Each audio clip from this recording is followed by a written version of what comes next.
This episode is brought to you by Hair and Beauty by Nikki L. Custom color, extensions, and healthy hair with heart. Nikki's been slaying hair for 17 years, and she's all about helping women feel confident, bold, and beautiful. Follow at Hair and Beauty by Nikki L. and book your transformation today. Your hair will thank you.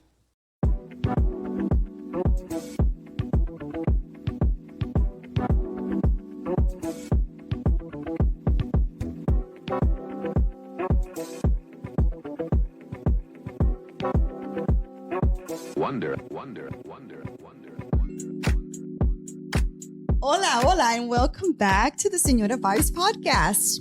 I'm your host, Alicia, and today we are super excited because you know what? We've been kicking off a brand new limited series in No Me Vengas con Mamadas era, meaning don't come with your BS anymore. Don't come with the bullshit anymore. We are done with that. We are entering a summer of no bullshit. That's right. Nikki? That's right. And I'm here with my co-host. That's right. Bienvenidas, ladies. I'm Nicole, your co-host, and I'm so happy that you're tuning in. You know, culturally, many of us grew up watching the women in our lives sacrifice everything. Yep. How many of us saw our moms or abuelas serve everyone dinner and be the last one to sit down? Mm-hmm. We were taught to take care of everyone else. So, of course, when it comes to doing something for ourselves, we feel guilty. But ya basta. Enough of that. It's time to change that mindset. Sin culpa. Yep. So today I'm honored to introduce Paula Fendley, my friend and my client, a transitional life coach with nearly 40 years of experience helping people create lives they love. With 36 years in education as a teacher, a counselor, and even a principal. Wow. And almost 4 decades as a life coach. Paula, tell us about yourself, Tell us darling. about you, Paula. Because you have a very impressive resume. Some things that I didn't even know that you did. And I come from the education world myself, so it's awesome. Oh, I love what I do. So when I retired from HISD, I decided to create my own practice. And I was like, what do I love doing? And it is helping people reach their full potential and create lives that they love. I've been a counselor. I've been a therapist. I'd been doing coaching in the past. But, then I decided to open my practice. And so now I see people virtually and in person. I also work at the Harris County Jail at the Women's Empowerment Center teaching anger management. So I'm also certified in anger management. I also work with divorced folks on co-parenting. So anything in kind of the transitional realm when people are making a transition in their life, whether it be career, grief, or divorce, they come to me and we create a plan, help them get clarity, and they start living a life that they love. Nice. Okay. A life that they love.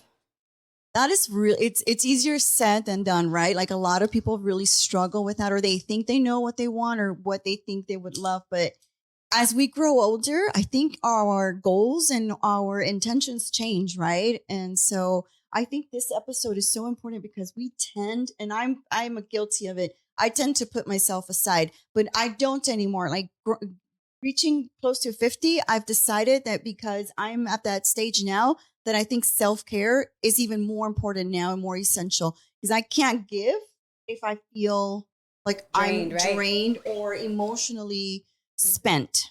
Do you see that a lot in your practice, Paula? Do you see a lot of women at this stage, right, of our lives, 40 plus, we've gone through maybe long-term marriages, maybe divorces, maybe, raising teenagers, which is a whole other, ball I know of wax, that's right. right? Do you see that? Do you see a lot of them just starting to want to regain their self-care again?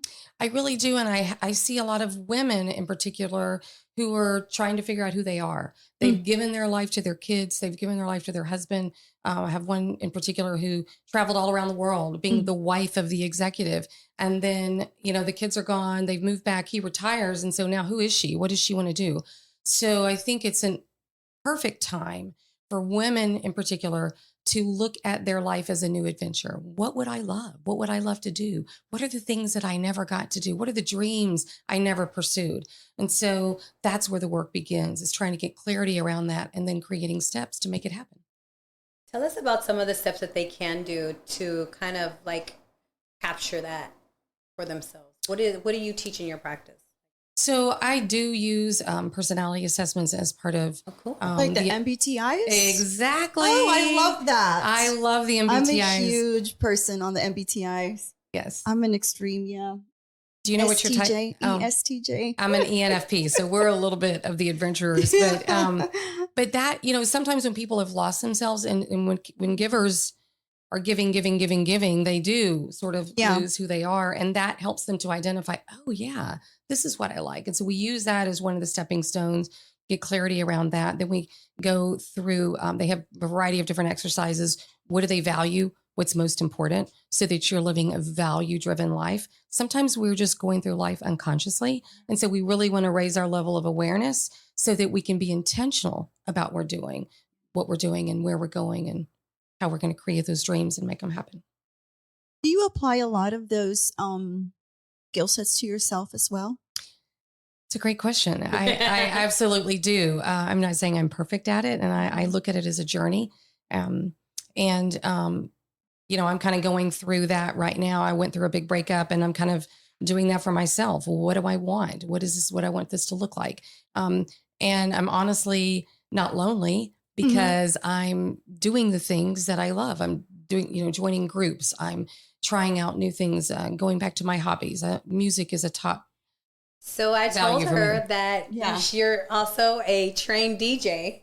Oh, well, wow. Yeah. Okay. Some people call me DJ Mama P, but really. There you go.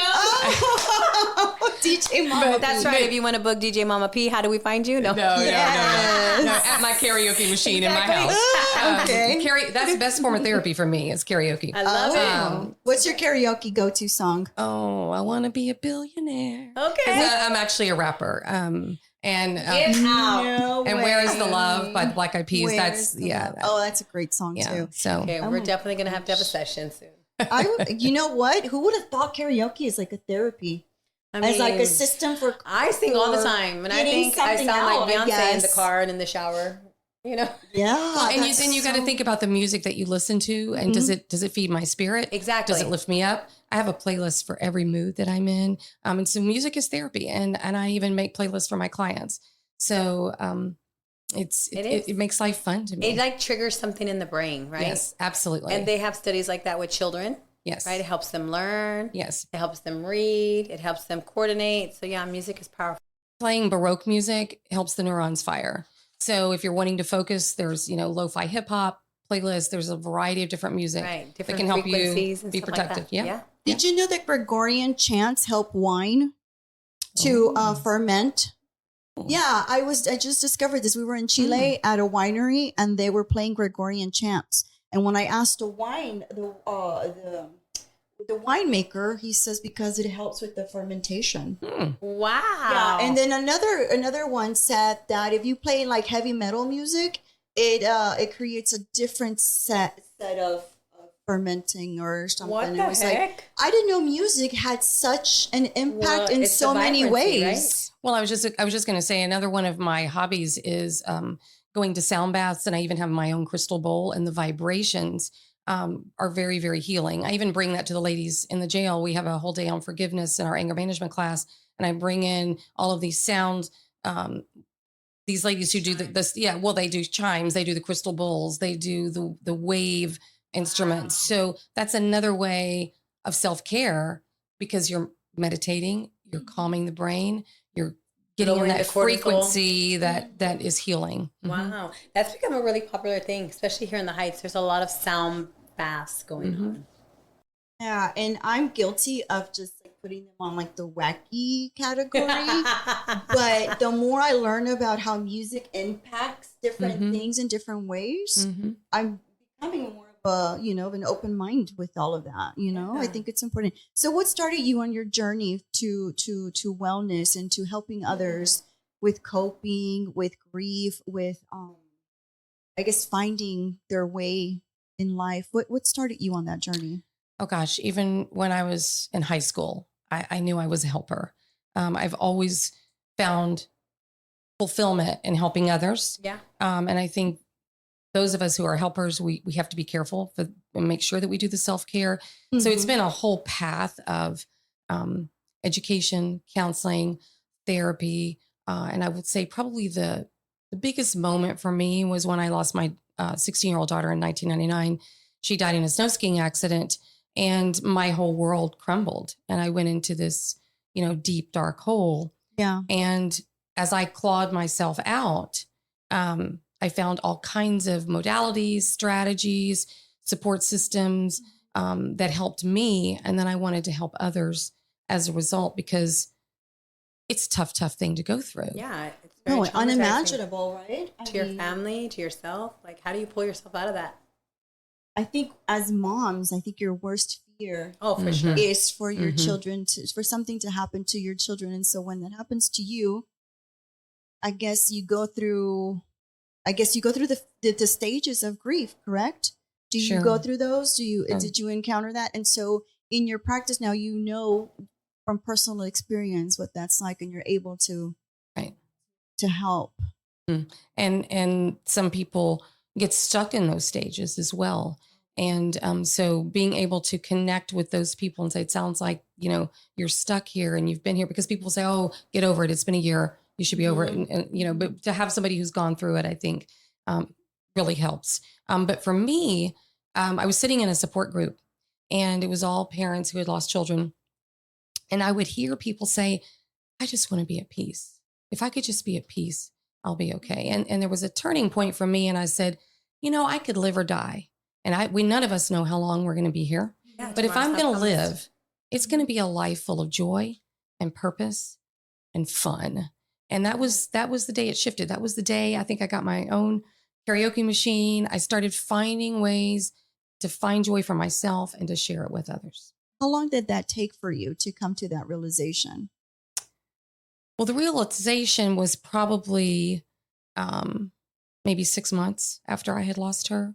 But it was instantaneous. It shifted my thinking. And I think that's what we have to look at, is how can we interrupt these limiting beliefs that are holding us back, right, and move in a different direction. And I was determined that day, and my whole life changed after that. My energy changed, my outlook changed. Every day I got up and decided, what am I going to do today that's going to be fun and helpful, and getting out of ourselves and helping others. I think one of the best ways to get ourselves out of the darkness. And you had a daughter too. How old was your other daughter at that time? Oh gosh. She was about 5 years younger. So she was around 11. She was younger. And then I had a son who had not even turned 2 yet. So I had a young toddler. Baby. And I used to say that was why God gave him to me, because I had to take care of him. Yeah. So we're very, very close to this day. And we spend a lot of time having fun. She has an amazing daughter, by the way. She's also one of my clients. Her name is Brooke. And she has 2 beautiful boys and an awesome husband. And Brooke's a teacher as well. And she just got her counseling degree. So she's a helper as well. Oh, really? Yeah. So does she help you at the prison, at the women's prison too? She does. She co-led the group with me, and loved it. Oh, that's amazing. Loved it. Talk to us about that group, how you're helping out the women in the prison. What is that about? So it's an anger management class, and it's intensive anger management class. And self-care is one of the big modules that we talk about. And really throughout that, we hit on boundary setting, nonviolent communication, because a lot of us grow up in homes where we don't know how to express our feelings. Yeah. We don't know how to express our anger. Right. And so we don't have that language. So we help them to first identify their triggers, and then learn strategies and coping skills so that they can do things differently. The only part that I wish we could do more of is that we know when we're trying to make a change in our life, we can make the change, but creating those habits is important. And so to really sustain that change, I would love to find a way to provide them with more support. We also have a foundation in my daughter's name, the Alicia Fendley Foundation. We've given probably over $50,000 of scholarships since she died in 1999. And we're branching that foundation out to try to get funding to go and teach more classes in the jail, because these are low-level offenders who are going to be back on our streets. So the more that we can support them, the better our whole society is. Absolutely. And so we're looking for funding for those classes as well. We want to do a parenting class as well as the anger management. The parenting class, because some of them are moms, I'm sure. Right. Yeah. And then if you grow up in an environment where you don't have like a healthy healthy relationship with your mom, then you tend to repeat those cycles, right? Exactly. And I think my biggest conundrum with the prison system, it's so punitive. It's not really rehab. And I think at the end of the day, there has to be a point when we decide that we're going to really invest in the rehab component. as opposed to the punitive, because that's not really doing anything. Right. And it's not helpful. And this was our current sheriff's brainchild. And it's called the Women's Empowerment Center. And it's all about rehabilitation. It's all about providing and throwing all the resources that they can to help these people create new lives when they leave. I love that. It's amazing. How do we change a person's mindset to decide to take care of themselves and to have that ability to say, you know what, I'm worth, going to get, my massage. I'm worth going and sitting with a friend and just chatting. I'm worth it. I deserve it. I have friends, and I'm telling you, at this stage in their life, they still cannot, I'll say, hey, it's your birthday. Let me take you out for lunch. No. Don't do that for me. I got my lunch. I said, no, it's my treat. It's your birthday. They won't even accept a birthday lunch because it's no. I don't want you to do anything for me. I got this. I'm like, I can't switch it for them. I can't, no matter what. It's something they have to do for themselves. And I think as givers, it's so much easier to give than to receive. Yeah. We feel guilty taking it. Yes. We feel like we should be the one doing it. And it's shifting a role, right? So we've been doing this all our lives. And now we're going to start receiving. And it feels so good when you open your mind and do that. I think it's a conscious decision to unlearn some of those old habits and relearn some new things. Or learn some things that we've never even explored. But I think, again, it goes back to that awareness, raising your level of awareness, seeing this is not healthy. And there has to be some healing. There's some old wounds that we all carry into these things. And we think we're getting meaning in our life by helping, but we're not sure that we're worthy of receiving. So one of the days that in the anger management class is all about forgiveness. And we talk about forgiving does not mean forgetting, but, we're doing ourselves a favor by forgiving. Mm-hmm. But some of the biggest people we have to forgive are ourselves. Yep. Yes. And let that go and move forward and say that I am worthy.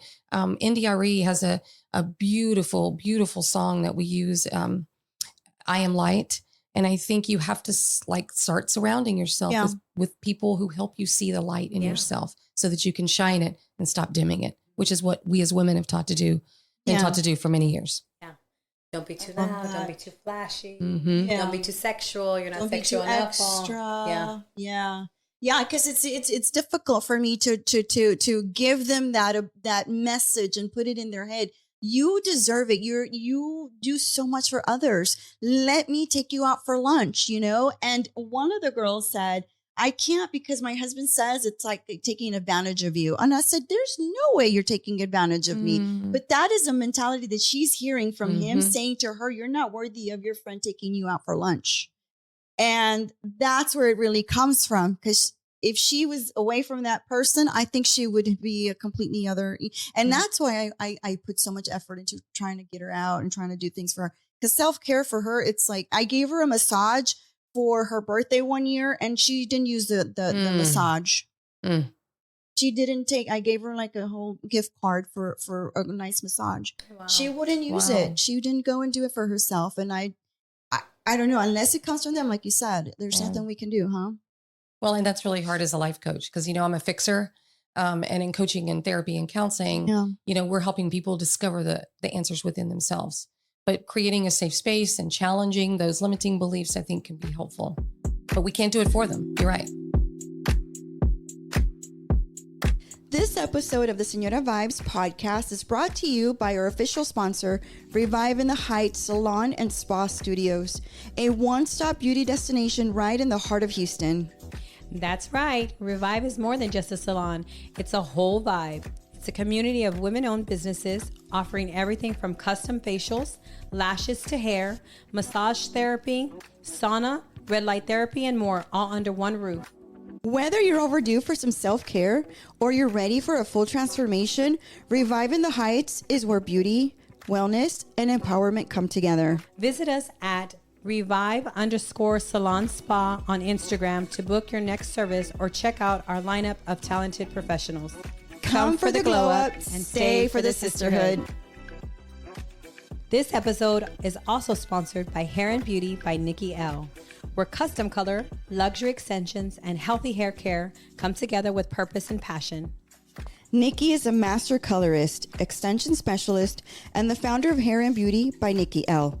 She's all about helping women feel confident, beautiful, and seen from the inside out. Whether you're looking for a bold color transformation, seamless hair extensions, or a solution for hair thinning, Nikki has 17 plus years of experience and a heart for empowering every woman who sits in her chair. Ready to fall in love with your hair again? Follow at Hair and Beauty by Nikki L.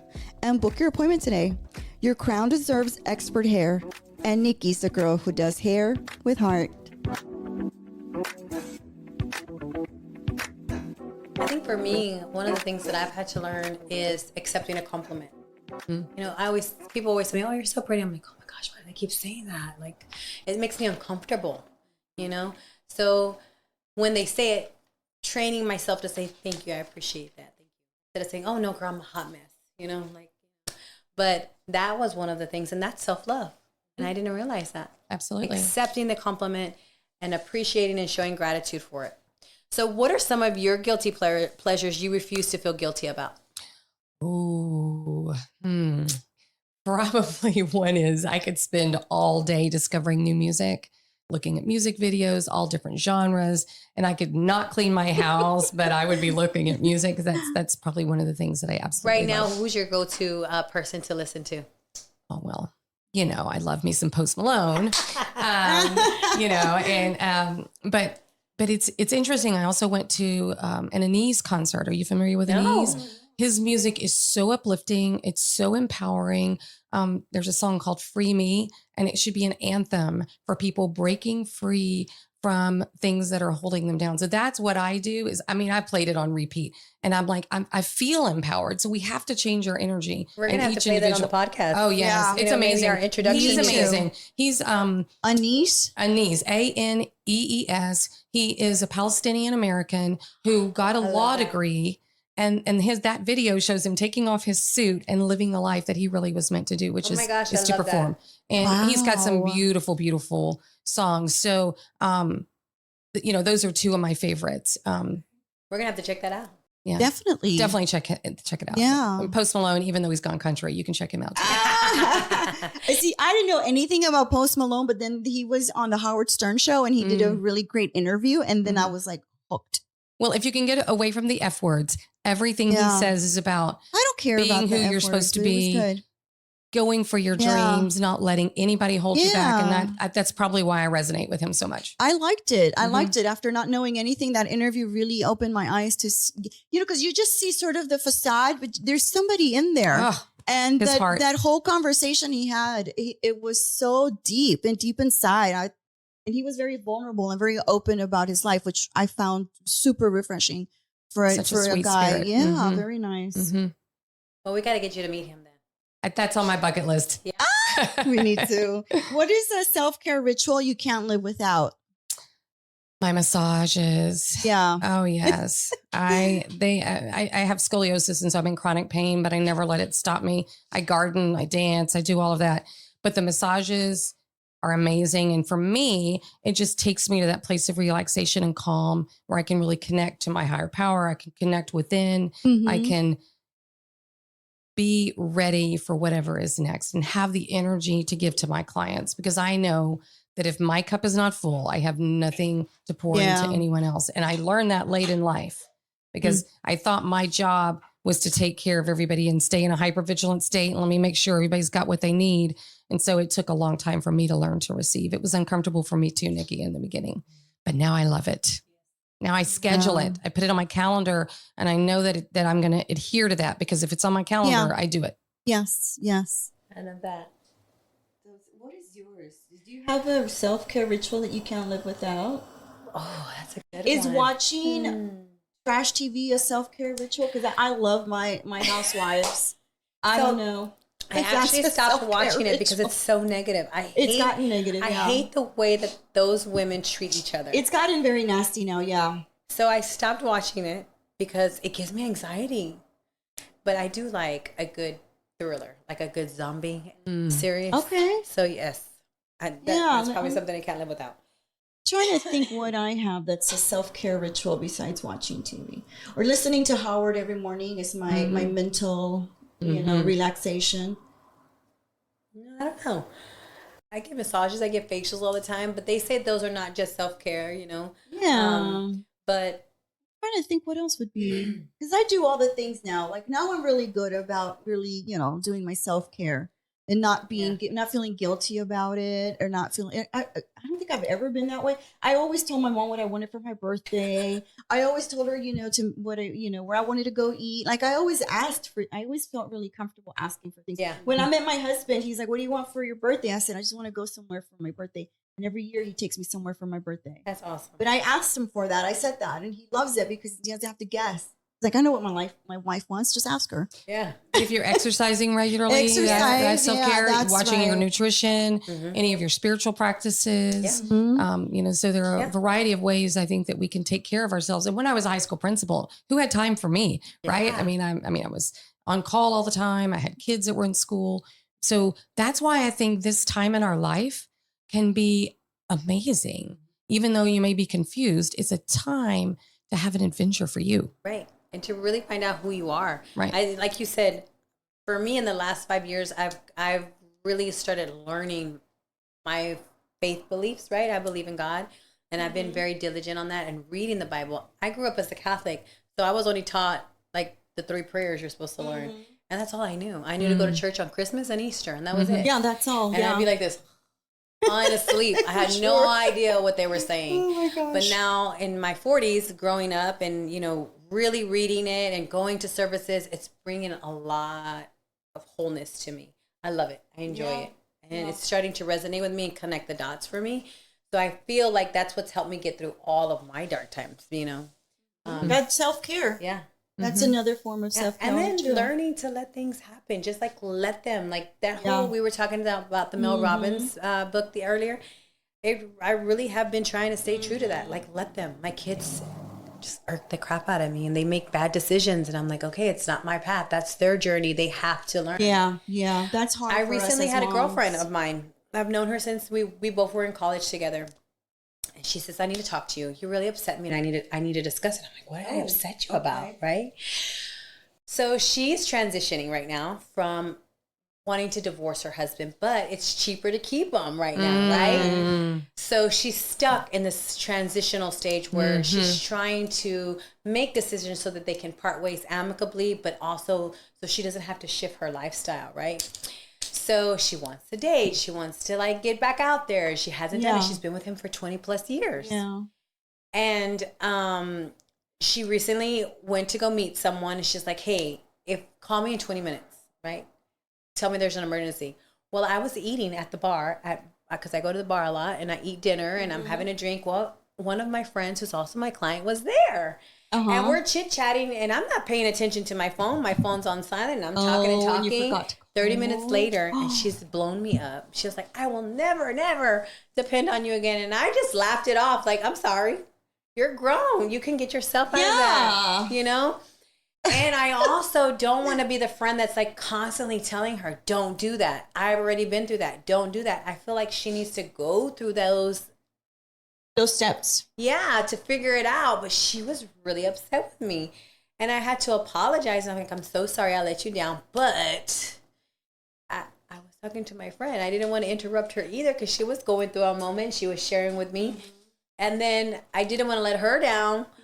And I felt really bad about it. I was like, I'm sorry. I wasn't there for you. You're not a babysitter. I mean, you're not But you're right, though. It's like setting a boundary and they're responsible for their own behavior. And I think when we're raising kids, the more we do for them, the less they do for themselves. Right. So setting those boundaries helps us with self-care because a lot of times, how many moms will just do it instead of argue about it? I'm a doer too. Especially here with the receptionist. I'm like, if they don't do it, I'm just do it. Just forget it. I'll do it. I'm a totally just. Yeah. And then you build up resentment. Yes. Then comes the anger. Right. Yeah. So, and I get very annoyed. The one thing that I am very self-care, you talked about that earlier. It's when I schedule something for myself and then somebody comes up with but Mom, I need this, or I'm going, I have something. I've already set my appointment. I've got my hair. I got my blowout every week. Don't bother me when I'm doing that.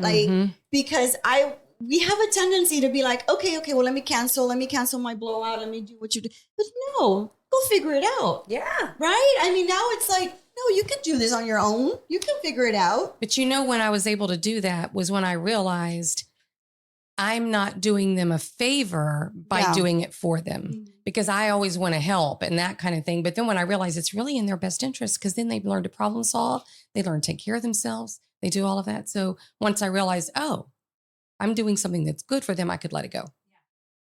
They're trying to fix everything. That's a hard lesson. Is there such a thing as like a midlife crisis? Like such a thing that we get to a place where we just start to reassess how our life is going, and then we realize that it hasn't gone the way we want it to be, and then we go through like a little existential crisis? Is there such a thing, or is that just sort of like a trend out there? No, I think it is a common thing that people go through. And I think also when you come in contact with your own mortality and you think about how much time do I have left to live? And am I willing to live this way? Is it time for me to be happy? But, I think when the kids are grown and then, like I said, when I mentioned the other lady, when her husband retired, she no longer knew what her role was. So it's like the roles change, and who am I going to be? How do I deal with this? I don't know. We do see, I'm not in therapy anymore, but when I was in therapy and working with some couples, we would see sometimes, men looking for younger women. It's like now they have different values and they're looking for more intimacy, and the wife is looking to do things on her own. So, some of those things I think can play in as well. But I think we do go through stages, and especially after we've raised our children, now what do we do? Maybe you've been parents for the last 20 years. And now where's your relationship? Right. That's why it's so important for couples to continue their relationship while they're raising kids, so that they still have that. Yeah, closeness. she's really blessed. That We were talking about connection. that earlier. She says her and her husband have always done that, right? We've always done that. We've always sort of set our relationship number one, and then the kids kind of came second. And I think that's been super helpful for us, because I think if we were good, the kids were going to be good. Right, But we've always had to be good. Yeah. I always called it like the boat was rocking the boat, and if I felt like the water was going in the boat, we stopped whatever we were doing to make sure that we were stabilizing our boat and we were able to sail again. But if that boat was rocking for one reason or another, whether it's work, whether it's family situations, whatever it is, we always handle that first, and then everything else comes later. Second, right? And I think that's kind of how we've been able to maintain like a really good, close relationship for the last 27 years. And what else you've done though is you've modeled for your kids what a great relationship is like. Some people stay together, we're staying for the kids, but they're fighting all the time. Yeah. They're not intimate. They don't treat each other with respect. So wow, kudos to you. And I had a friend just recently say that her kids told her, "Mom, you should have left Dad." Because we saw everything that happened. We know everything. And she's like, thinking in her mind that she, didn't show a lot of the ugliness. She's like, my kids knew all of the ugliness, and they said, what are we teaching them when we do happier that? If I would have to been take it, right, to not have a voice, just to like hang in there. And I'm so glad you're here, because I feel like, I could just tell you. but I love it. But is there something that you're unapologetic about? Gosh, you're just so like gung ho about that. Yep, no apologies. This may seem funny, but it's probably dancing like everybody's watching, or who cares who's watching. It's about living my life with gusto, with fun. My daughter and I will often be the people who start the whole dancing movement.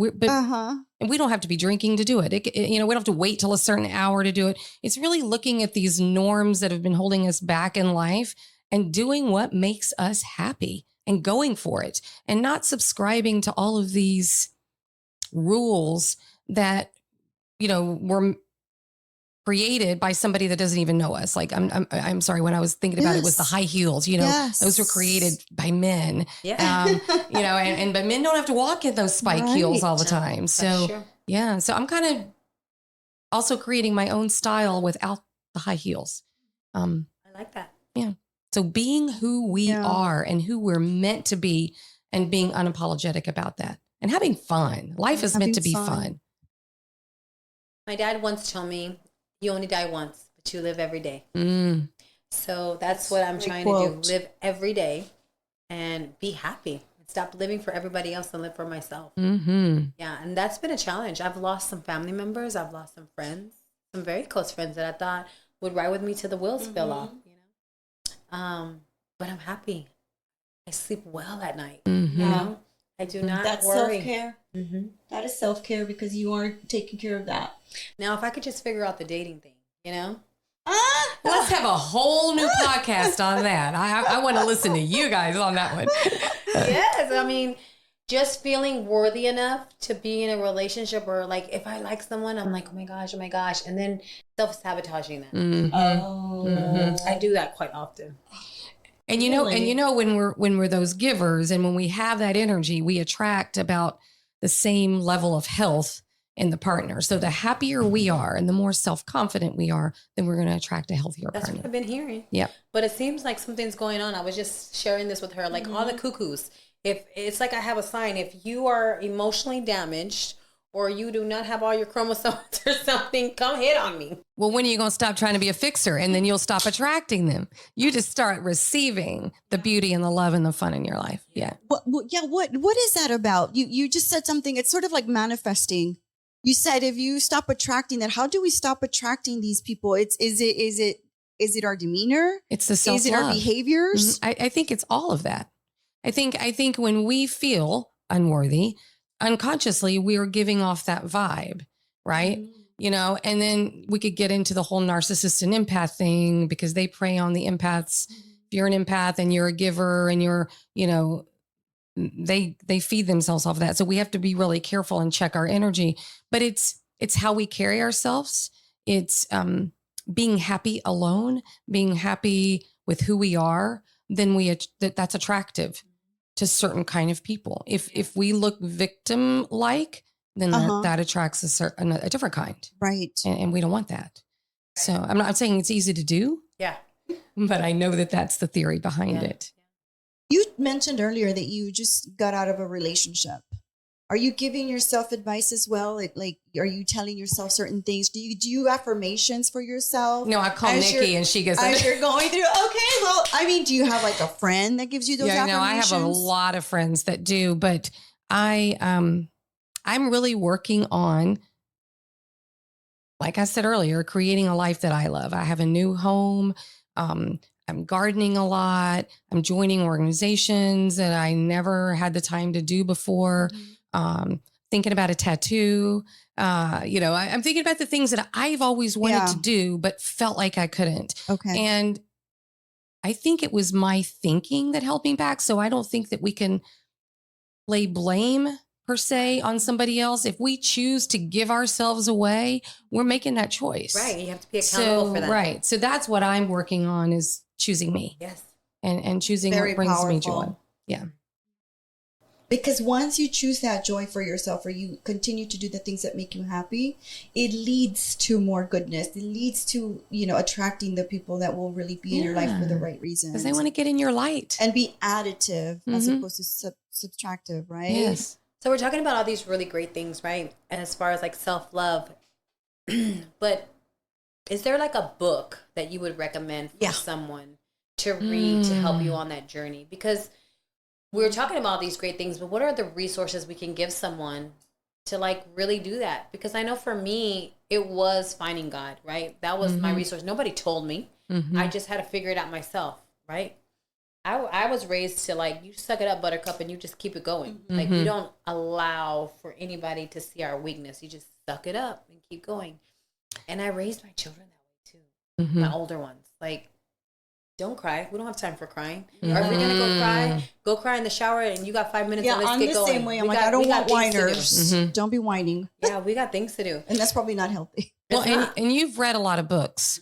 So I think it depends on the individual. And that's one of the things about my coaching practice, is that I look at each individual. I don't have a prescriptive curriculum. I have some activities that we do, but maybe the person is Buddhist. And so you want to use readings from Thich Nhat Hanh, whatever inspires that individual. But I think there's so many personal growth books. I mean, Brene Brown is a big one. Yeah. You were talking about Let Them. I know you told me about that last time that I was here. Yeah. So I do a lot of podcast movies. And again, music speaks to me, and there are lessons in that. But I think it depends on the individual and their spiritual path, their vocational path. You know, what is it that fits for them, and how can they make a transformation in their life? One of my mentors was Mary Morrissey, and she talks a lot about getting partners and believing. So you have a dream, and then you tell your dream to people who are going to believe you and support you. And so often we'll go with this dream that we have, and people say, oh no, it won't work. Oh no, that's crazy. Oh no, that's crazy. Well, yeah, we want to be crazy right now. Yeah. We want to think about what is it we really, really want, and how can we believe in that enough so that it happens. So go ahead. So surrounding yourself with like-minded people, right? Mm-hmm. And kind of canceling out that noise, that negative noise. Right. And I really like what you said about watching those other shows that are negative, because I think whatever we feed ourselves, now I'm not gonna lie, I do listen to Doechii, and I love me some Doechii. But it's powerful. I like good music. So if it's good music, it's inspiring, but we have to think about, what are we surrounding ourselves with? Like, what are we allowing into our bubble? What are Mm-hmm. what kind of energy are we allowing in? Or Mm-hmm. it's like people say, do like a social media detox, because I think a lot of what happens is we become consumed with like, who's doing what, who went where, who's wearing what, like who got invited to what party, why didn't I get invited? So there's like so much of that just comes from like social media too, that I feel like a detox, or just like an elimination of things also. It's not just adding things to our life, but it's also eliminating things that are not serving us or not helpful to our growth. Or if it makes us feel like crap to see somebody's Instagram, delete them from your Instagram. You don't, nobody's telling you have to. About that in your sessions? I think that's like such media? a big. Absolutely. Absolutely. And you know what you made me think of, I used to attend Unity Church, and I remember, the pastor then, he said, if we could make an 11th commandment, it would be, thou shalt not compare, because you will always find somebody who has more than you do and less than you do. And that's where we set ourselves up. And I think that's where we go on social media. We're seeing these things. And if we don't have enough friends, or they have more followers, they must be better than us. And, you know, even if the jail, one of the things that I do is I don't have them call me Dr. Fendley. I say, I'm Paula. Because we're all in a circle, and there, but for the grace of God, go I. If we start elevating ourselves above other people, I think we set ourselves up for very poor relationships. Right. And we can connect with people on an equal level. And that's where the magic happens in my mind. I'm just a regular schmegular person, just like you. Yeah. I hurt, I cry, I laugh, Absolutely. I scream, all like you do. And I believe the same color you do, right? Yep. I'm on this journey too. And that's a difficult lesson for us to also to convey to our kids, because our kids are on social media all the time. And I know one conversation I have with my kid all the time, it's like, I think you have to really give yourself like the 10,000 hours, like really hone your skills, really take the stairs, don't take the elevator to success. It really is about the journey. But it is so hard for these kids, because they see other kids. Well, my mom, that videographer now has, 100,000 followers. Or now he's working with so-and-so artist. And I said, yeah, but that you are doing you. And it's good for you to take the stairs to where you're going, because you're taking your time and you're honing your 10,000 hours. Because we talk about that sometimes, about how like it's important for them to not compare so much and not be so consumed by what other people are doing. And that is it really does steal your joy. And women our age do it a lot too. We were talking about that earlier, how sometimes you have women lurking on your Instagram. They don't like anything. They don't comment on anything, but they're constantly lurking on everything. And I was telling her, I think it's because they probably want to do what I'm doing. They probably want to feed off of like that energy that I'm an executor. I do things. If I want something, I go for it. I do it. And I feel like there's a lot of girls that have these ideas. They have notions of wanting to do something, and they just don't, because they're just afraid. And if I can, give them that moment to go for it, then lurk, like keep looking. And I want you to gain, the bravery of getting to that place. And to not follow the dreams that somebody else has for us, but to follow what's in our heart. And we have to have the courage to do it. Yep. Yeah. The dance with no shoes on outside. And you said you have scoliosis, is that correct? So your dancing, this probably exacerbates the pain. It probably does. It does. So you decide that that's not going to be an impediment for you. Wow, that was a really big insight for you. Oh, I love it. I know I'm going to hurt more, but I don't care. I know when I'm at gardening, I'm going to hurt, but I'm not going to give up the things that bring me incredible joy. And that's a really good point, because so many people give up what they love because maybe it causes some sort of discomfort. Well, here But at you decide you're Revive, we not can help you going with to. that pain. You know, we can give you a massage and Yeah, That's right. That's We why have I red love light therapy Revive. now. Oh boy, I got to come try the red light therapy. That's you will amazing. love it. I'm going to Awesome. drag you over here. Oh no, you don't have to drag me.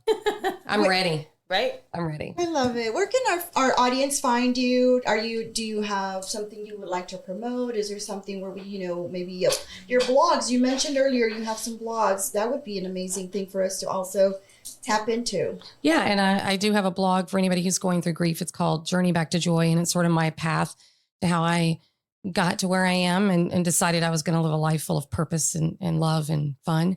But I have a number of blogs listed on paulafendley.com, and it is FENDLEY.com, paulafendley.com. And we have a diverse set of coaches that work with a variety of different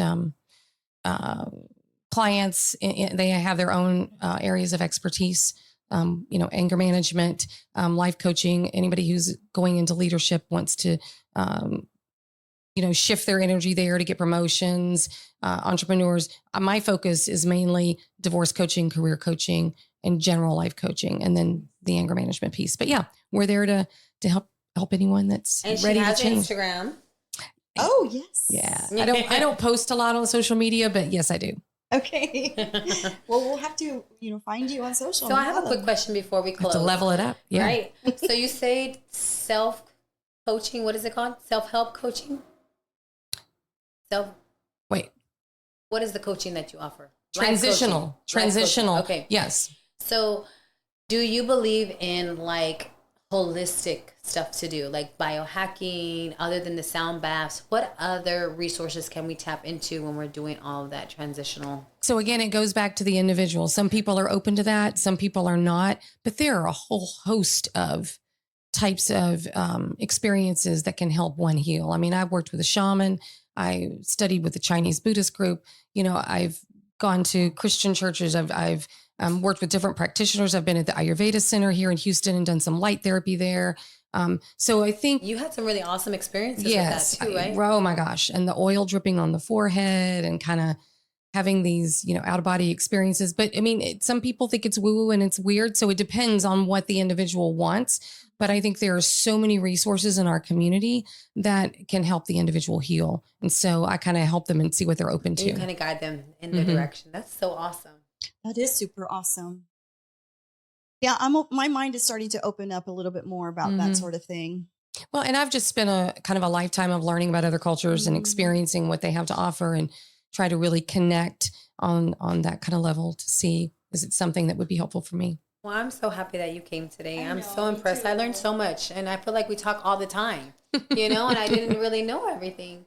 So I'm very impressed, ma'am. Oh, well, I think you guys are doing a great job, and I love that you're keeping your relationship alive, and you are gorgeous. So thanks for having me. Thank you. Thank you. And yeah, we'll follow you, and everybody please subscribe. Let us know what you think, and just tell us a little bit about what you found most helpful about this episode. I can't wait to hear from you guys. Thank you so much. Thank you, ladies. All right. Create a life you love. Yes, yes, yes. Like this episode says to you, treat yourself like you matter, because you do. In fact, share your self-care sin culpa moments with us on Instagram at Señora Vibes Podcast. We want to celebrate you. Tag us, tag Paula, and use the hashtag self-care sin culpa so we can see what you're up to. Let's make this a movement of mujeres who lift each other. And if you love today's episode, please subscribe, leave us a review, and share it with your comadres, your girlfriends. So many women need to hear this message that they deserve to come first too. Thank you so much for spending this time with us, investing in yourself. We hope you feel inspired and empowered to prioritize you without guilt. Remember, embracing self-care isn't just okay, it's necessary. Until next time, ladies, keep that confidence up and those Señora vibes strong.